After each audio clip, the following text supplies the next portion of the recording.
o Evangelho segundo Jesus. É o Evangelho da comunhão de Deus com os homens. Olha só, eu quero que você, se puder abrir o Novo Testamento em Mateus, no capítulo 18, quero que você abra, especialmente no que está dito entre os versos 18 e 22. E eu quero falar sobre a reciprocidade dos céus para com a terra e da necessidade de haver reciprocidade da terra para com os céus. É sobre isso que nós vamos pensar agora nos próximos minutos. E o Braulio vai colocar esse tema para você guardá-lo no coração, que é a reciprocidade dos céus para com a terra. E é um texto onde Jesus fala de buscar reconciliação, tentar impedir a divisão, a separação nos relacionamentos, nos vínculos fraternos, ou conjugais, ou familiares, de qualquer natureza. É quando a pessoa que é sua irmã, seu irmão, seu companheiro, sua companheira, sua mulher, seu marido, seu pai, seu filho, está em estado de quebra de vínculo, obstinado para com você. Como é que você deve proceder quando ele pecar contra você?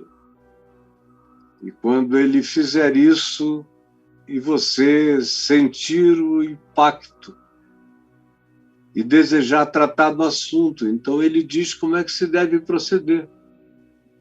E aí, após descrever como é que se deve proceder, ele diz do verso 18 em diante o seguinte: em verdade vos digo que tudo o que ligardes na terra terá sido ligado nos céus, e tudo o que desligardes na terra terá sido desligado nos céus.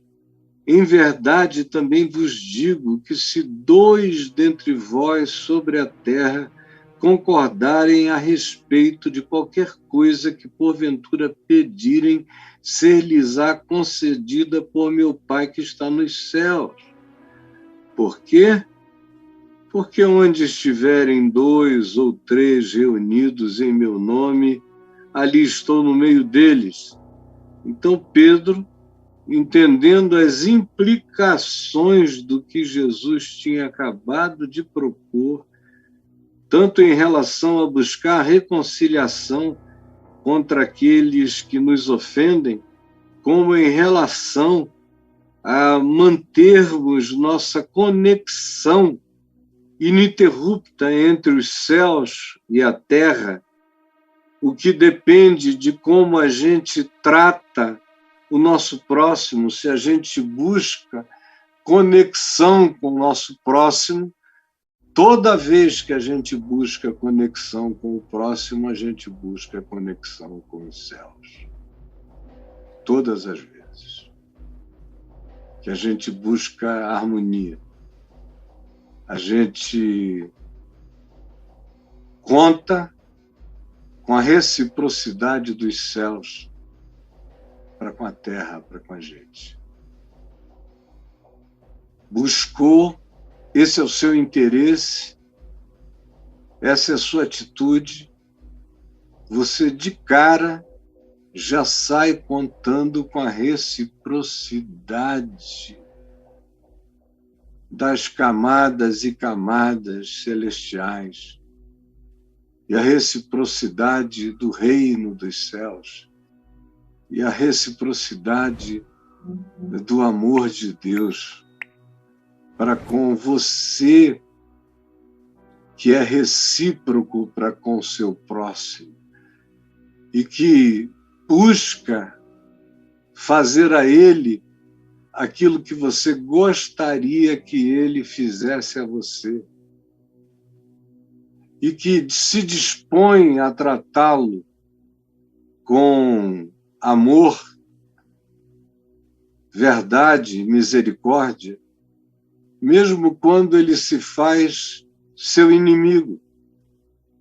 Você ora por ele e você o trata com as atitudes e com os atos que correspondem ao significado de amor segundo Jesus, segundo o Evangelho. Então, Pedro compreende as implicações. Olha como ele compreende que tudo que se tinha dito até então desembocava num tema, no tema do perdão. Então Pedro, aproximando-se, lhe perguntou a Jesus: Senhor, até quantas vezes meu irmão pecará contra mim que eu lhe perdoe? Até 7 vezes? Respondeu-lhe Jesus: não te digo que 7 vezes, mas até 70 vezes 7. Então, na realidade, tudo que Jesus disse sobre procura o teu irmão, perdoa, se ele se arrepender, tem essa conclusão superlativa. Eu devo fazer isso, mesmo que sejam 7 vezes no dia? Jesus diz não. Mesmo que você chegue à conclusão de que o convívio com ele não é viável, mas perdoe-o no seu coração de maneira superlativa, de maneira que não fique nem raiz, nem ramo, nenhuma forma de amargura para trás. E aí, no meio disso, ele já tinha dito que quando a gente anda conforme esse espírito do Evangelho, da graça e do perdão, nós somos entes de conexão. Entes de conexão. Guarde isso. Nós nos tornamos entes de conexão. Quando a gente vive em reciprocidade para com o próximo, a gente conta com a reciprocidade de Deus para conosco. E aí a primeira coisa é que nós nos tornamos entes de conexão. Somos sacerdotes naturais de Deus. Essa é a primeira coisa. Guarde e anote. Somos entes de conexão. Quando a gente vive nesse espírito do perdão, nos tornamos entes de conexão. E esse é o meu desejo. Essa é a minha vocação. É me tornar um sacerdote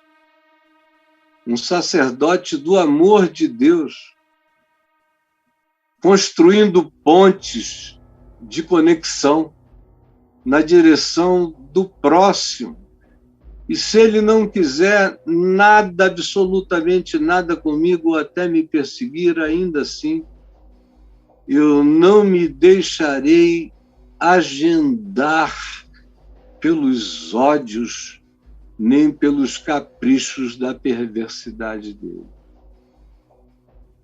Eu o amarei como Jesus mandou que se fizesse com o inimigo ou com o perseguidor, sem romance, sem necessidade de convívio quando se pode evitar, mas com oração em favor, pedindo a Deus que convirta o coração recalcitrante dessa pessoa à graça de Deus. Do contrário, viver e existir em recalcitrância contra a verdade trará juízo inapelável sobre esse que se coloca assim na vida. Porque aquele que, muitas vezes repreendido, endurece a cerviz, será quebrantado de repente sem que lhe haja cura. Isso é extremamente sério. É uma segunda coisa que eu quero que você guarde. Quem é advertido, mas se endurece, será quebrantado, será de fato quebrado, sem que haja cura. Então, cuidado para que o seu coração não entre nesse estado, nem nesse molde, porque isso é uma invocação de juízo, porque de um lado se fala de todas as positividades. O que ligardes na terra terá sido ligado no céu. Mas o que se desliga na terra, e não é a gente que desliga, são as pessoas que se desligam. Eu não tenho o mandato de desligar ninguém. Eu tenho a bênção de religar pessoas fazendo a confissão da graça e do perdão de Deus sobre a vida delas, mas eu não desligo ninguém. Eu, no máximo, advirto dizendo, não se desligue, não tome a atitude antirrecíproca em relação aos céus, não chame juízo sobre você, não endureça o coração, não invoque o que lhe será tristeza e maldição. Não se desligue dessa graça, dessa proteção, desse vínculo. Não faça isso, porque é você quem se desliga. Jesus diz, permanecei em mim e eu permanecerei em vós.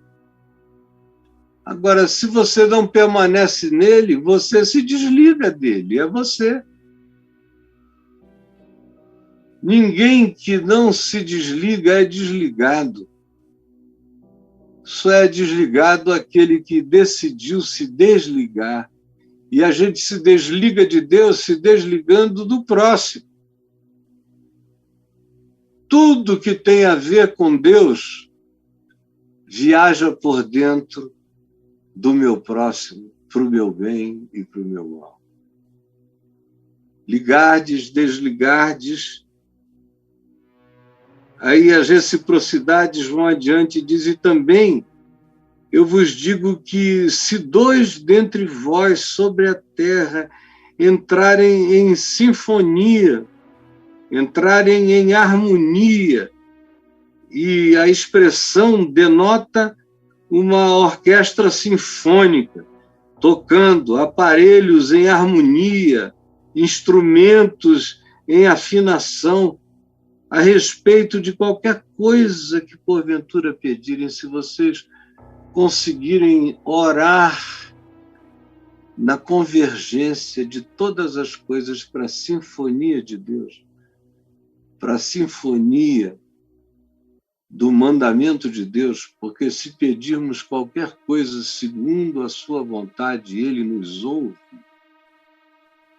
E a gente pede segundo a sua vontade quando a gente entra em acordo acerca do mandamento. Quando o nosso acordo tem a ver com o espírito do mandamento. O espírito do mandamento é amor. É amor. Esse é o acordo, é acordo de amor. é acordo de perdão.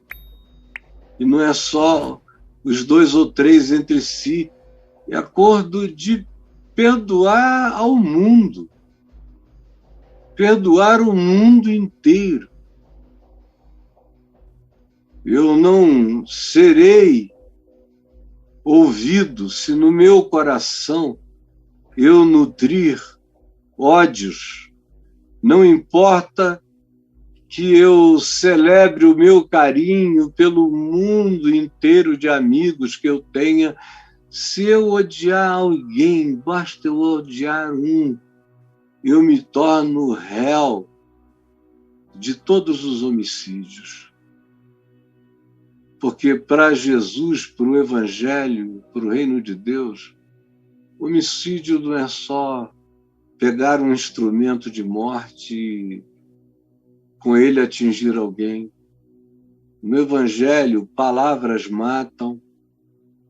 No Evangelho, ódios são considerados assassínios. No Evangelho, a indiferença é considerada algo de natureza homicida. No Evangelho, o buraco é eternamente mais embaixo. Ninguém está falando de transgressão à legislaçãozinha. No Evangelho, o homicida é quem odeia, assim como o adúltero é aquele que vive com a mente em estado de lascívia cobiçosa, que não consegue ver sem querer, sem desejar, mesmo que seja a companheira do seu melhor amigo. E é uma coisa que se torna crônica, é um modo de ser, é um molde de operação mental e de caráter. E aí, mesmo que esse indivíduo nunca adultere fisicamente, ele é um ser em estado permanente. Foi o que Jesus ensinou. Como Jesus disse que os fariseus do lado de fora eram todos perfeitos, mas do lado de dentro eles eram sepulcros cheios de podridão, de cadáveres, de homicídios e de ódios e de perversidades e de invejas e de desejos malignos. No Evangelho, as coisas se invertem. No Evangelho se diz que aquilo que é elevado diante de Deus é elevado diante dos homens, é abominação diante de Deus. E aquilo que é desprezível diante dos homens é elevado diante de Deus. O Evangelho inverte tudo. Por isso, quando se fala em concordar, em sinfonia, é esse acordo profundo que só o perdão e a reconciliação de nós para com os outros, de nós para com nós mesmos, e só o perdão efetua a reconciliação de mim para comigo mesmo. Só quando o meu coração é limpo pelo perdão, eu estou reconciliado comigo mesmo e com Deus. E aí eu fico nesse alinhamento absoluto. E Jesus disse, não é preciso haver uma mentalização de milhões de pessoas, não tem nada a ver com esforço mental, é com acordo espiritual de amor. E se houver essa sinfonia, esse acordo, se houver esse feixe de luz, de amor, ali eu estou, no meio deles. É por isso que tudo isso acontece. E as coisas, de fato, do céu entram em solidariedade para com a terra, quando eu me solidarizo para com o meu próximo, e entro na concordância do Espírito do amor como oração e da oração como amor, demonstrado por perdão, por uma atitude de oração pelo mundo, por todos, inclusive por aqueles que eu não gosto, pedindo que o Senhor converta mesmo o coração mais perverso. Quando eu entro nessa sinfonia, os céus se tornam recíprocos para comigo. Eu ligo e aqueles que entram em estado de beligerância contra o espírito do amor que habita em mim, eles mesmos se desligam de Deus. Quando eles entram em antagonismo para com o espírito da compaixão, do perdão, da misericórdia, eles mesmos se desligam de Deus. Ligardes, desligardes, acordo, sinfonia a respeito do que pedirem, isso lhes será concedido porque vocês estarão orando segundo a vontade de Deus. Quando eu peço aquilo ao que Deus diz amém em Cristo, diz amém como princípio do Evangelho, e quando eu faço isso no espírito da sinfonia, sem antagonismo dentro de mim, isso me será e nos será concedido. E mais, Jesus explica, dizendo, porque onde estiverem 2 ou 3, assim, nesse espírito, em meu nome, eu estou no meio deles. Hoje aqui nós não estamos reunidos presencialmente, mas nós temos uma reunião de centenas de pessoas em todas as plataformas onde nós estamos. Centenas de pessoas que podem entrar em acordo. Ou você está com 2 ou 3 na sua casa, na sua família, e vocês podem entrar num acordo de amor. Não as orações do desacordo, da discordância, mas as orações dos acordos, da reconciliação e do perdão. Pedro diz, na primeira epístola dele, no capítulo 3, que se homem e mulher, se cônjuges, se parceiros entram em estado de desavença, de irreconciliação, de amargura, de raiva, as orações deles são interrompidas. Pedro adverte: reconciliem-se, preservem a vocação comum de serem partícipes da mesma graça de vida. Não se dividam, nem se amargurem, nem se odeiem, senão podem ter certeza, os céus se blindam. Você perde a reciprocidade celestial se o seu coração se encher de antagonismo espiritual. Jesus só está presente para ser o amém de Deus, e Jesus é o amém de Deus na nossa vida, só está presente quando a minha vida é um amém de Deus ao amor, ao perdão a misericórdia, a tolerância, a compaixão e a busca pela verdade e pela justiça. Aí eu entro em estado de alinhamento mental, emocional, afetivo, psíquico, espiritual. Eu me torno um ser retilíneo na direção dos céus e retilíneo na relação com os meus irmãos e faço um ângulo perfeito, de equilíbrio total. Esse é o meu chamado. Essa é a expressão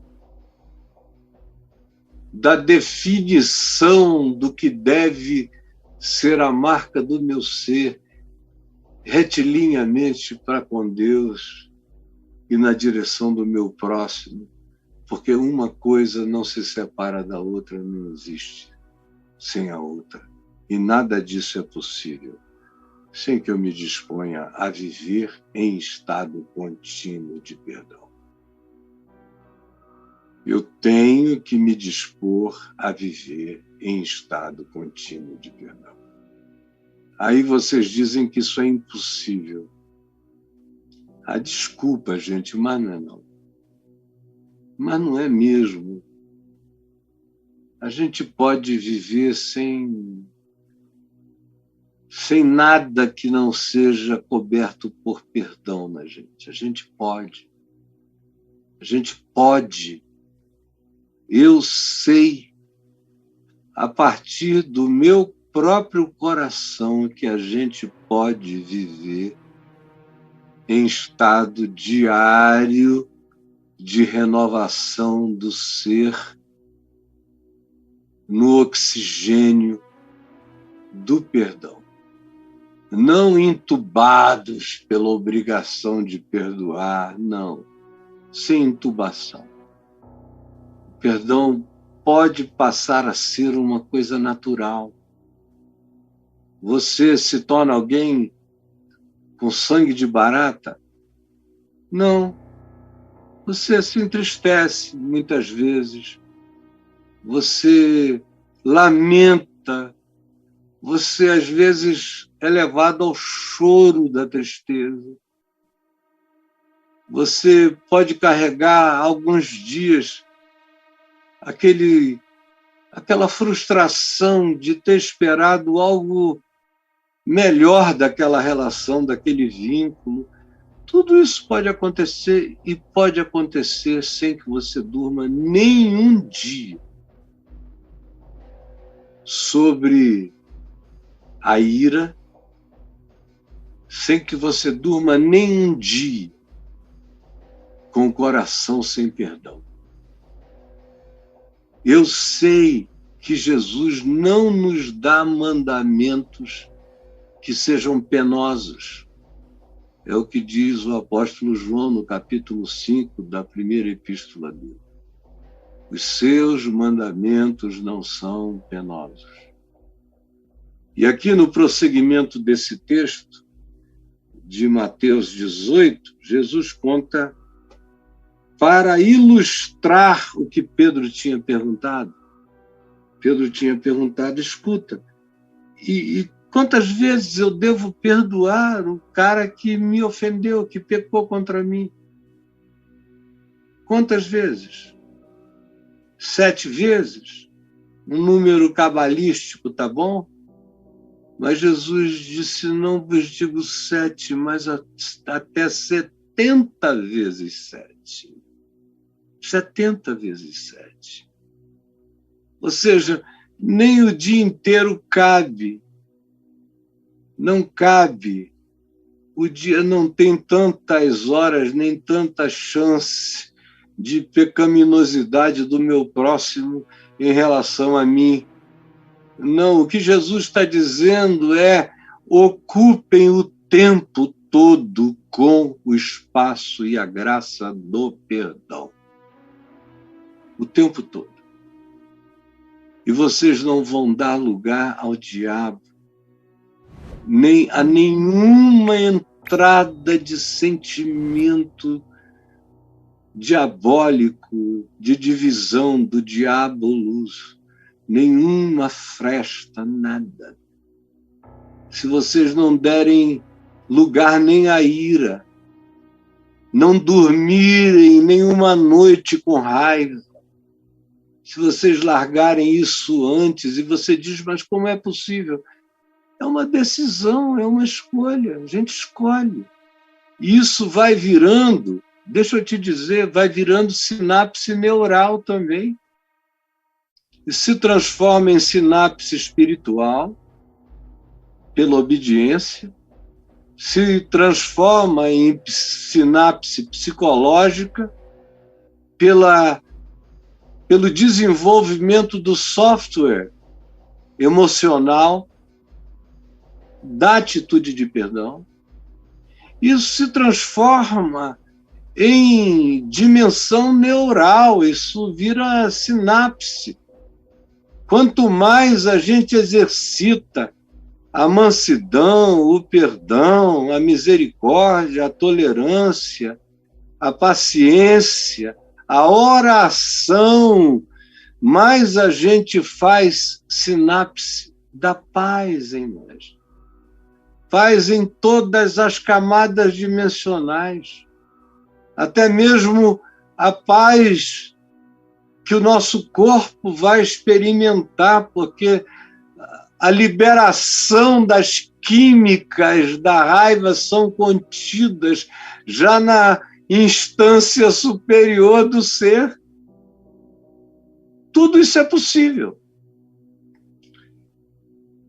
E eu sei porque os mandamentos de Jesus não são penosos. E ele diz que tem que ser assim em perdão, e diz, por isso é que o reino dos céus, porque é assim, perdão em plenitude o tempo todo, me acompanhe, por isso o reino dos céus é semelhante a um rei que resolveu ajustar contas com os seus servos. E passando a fazê-lo, trouxeram-lhe um que lhe devia 10.000 dinheiros. Não tendo ele, porém, com que pagar, ordenou o Senhor que fosse vendido ele, a mulher, os filhos e tudo quanto possuía, e que a dívida fosse paga. Porque podia ser vendido como escravo no mercado. Era o que a lei permitia. Então, o servo endividado, que estava com essa sentença na cabeça, prostrando-se reverente, clamou ao seu senhor, ao credor, e disse, sê paciente comigo. Tem paciência comigo e tudo te pagarei. Tudo.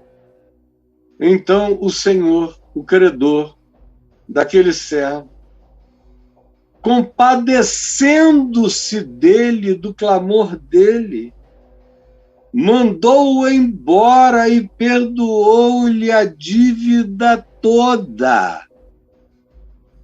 Não deu tempo e não foi paciente, não, perdoou tudo. Graça absoluta, graça é favor imerecido.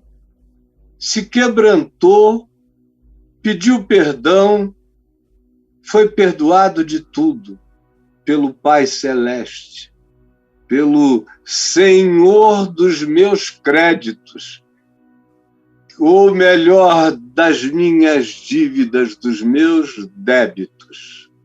Perdoado, está consumado, está tudo perdoado. Tetelestai, não há mais culpa nenhuma, está tudo liquidado. Saindo esse homem que fora perdoado de tudo, saindo ele, esse servo perdoado, encontrou uma das pessoas que lhe deviam dinheiro. um dos seus conservos, que ele devia uma merreca, ele devia 10.000, esse outro devia 100 bobagens, ele devia 10.000 talentos, era uma quantia infinitamente superior, e esse outro devia 100 pratas.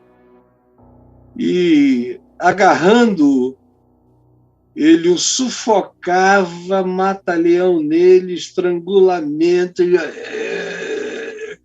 tirando o fôlego, e dizia: paga-me o que me deves, paga-me o que me deves, seu cretino sem caráter, não te perdoo. Então, esse conservo estrangulado, caindo-lhe aos pés, lhe suplicava, dizendo: sê paciente comigo e tudo te pagarei. Que fora a mesma coisa que ele dissera lá dentro, para a autoridade suprema, que o perdoou de graça dos 10.000 talentos que ele devia, e ele não perdoa 100 unidades básicas de qualquer que fosse o dinheiro que a ele fosse devido. Ele, entretanto, não quis aceitar. Antes, indo-se, o lançou na prisão, até que saldasse a dívida, e uma pessoa presa não tem como saldar dívida nenhuma. Ele queria vingança. Vendo os seus companheiros o que se havia passado, entristeceram-se muito e foram relatar ao Senhor, ao Credor Supremo, tudo o que acontecera lá fora. Tem anjos, tem muitos mensageiros delatando o ódio, a vingança. Está cheio de delatores contra a sua alma ou a alma de quem quer que viva assim. Então o Senhor, chamando-o, disse àquele servo: tu és um servo muito malvado. Perdoei-te aquela dívida toda apenas porque tu me suplicaste. Não devias tu igualmente compadecer-te do teu conservo, como também eu me compadeci de ti? Assim como eu vos perdoei, assim também perdoai vós. E, indignando-se, o Senhor de todos os créditos o entregou aos verdugos, até que lhe pagasse toda a dívida. Assim também meu Pai Celeste vos fará, diz ele a Pedro, olhando nos olhos de Pedro, se do íntimo não perdoardes cada um ao seu irmão. Do íntimo. E a reciprocidade para o bem e para o mal. Perdoa as nossas dívidas, assim como nós perdoamos os nossos devedores. É o princípio do fundamento de todos os vínculos com Deus, que se estabelece nas minhas relações com os homens, na minha busca de reciprocidade, de sinfonia, de entendimento.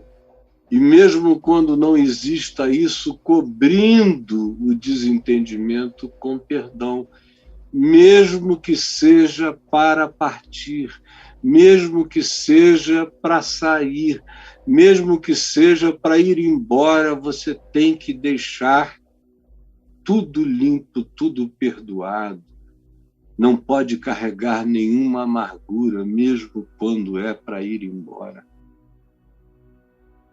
E você que não vai embora e fica às vezes 20, 30, 35 anos, 40 anos, comendo raivas, amarguras, indiferenças, e indo para a igreja juntos, fazem orações hipócritas, Vocês estão separados diante de Deus. Diante de Deus o que vale é o íntimo. O que vale são as nossas reciprocidades manifestas como perdão ou a nossa expressão de perdão, mesmo que ninguém nos dê reciprocidade. É unilateral, depende só de mim.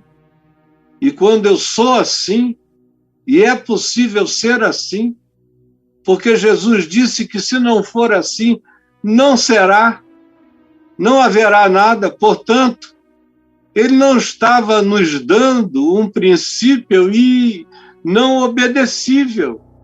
Ele estava nos dando algo possível, praticável. A gente pode aprender a viver em estado de perdão contínuo quando a gente aprende que perdão não é emoção, não é sentimento, não é sensação. Quando a gente aprende que perdão é decisão, é escolha, e tem a ver com o meu amor por mim mesmo, o meu respeito por mim mesmo, e o meu significado diante de Deus. E quando eu preservo a alegria do prazer de Deus em mim, quando eu me comprazo no prazer de Deus em mim, andar em estado de perdão passa a ser como respirar cada dia mais naturalmente. E você vence os sustos com graças de superação, muitas vezes inacreditavelmente rápidas, quando a consciência é essa. E aí no meu portal, para quem quiser saber muito mais sobre isso, é só escreverem a palavra perdão no portal caifab.net, aí nessa lupinha, que vocês vão ver a quantidade, olha, 718 registros sobre perdão. É um dos temas sobre os quais eu mais falo, porque perdão é condição sine qua non para quem quer ter qualquer tipo de relação com Deus. E eu não perdoo a Deus, eu perdoo ao meu próximo. E me perdoo diante de Deus, porque Deus em Cristo me perdoou. Senhor Jesus, que essa palavra que é a pedra fundamental do Evangelho seja não apenas sabida, porque não é possível que até hoje não se soubesse disso, mas seja crida e seja praticada e seja obedecida, para que ela se transforme num estado de graça acontecendo dentro de nós, estado de sinfonia celestial na nossa vida, no nosso ser, manifestado como pacificação feliz em Ti. Em nome de Jesus. Amém e amém.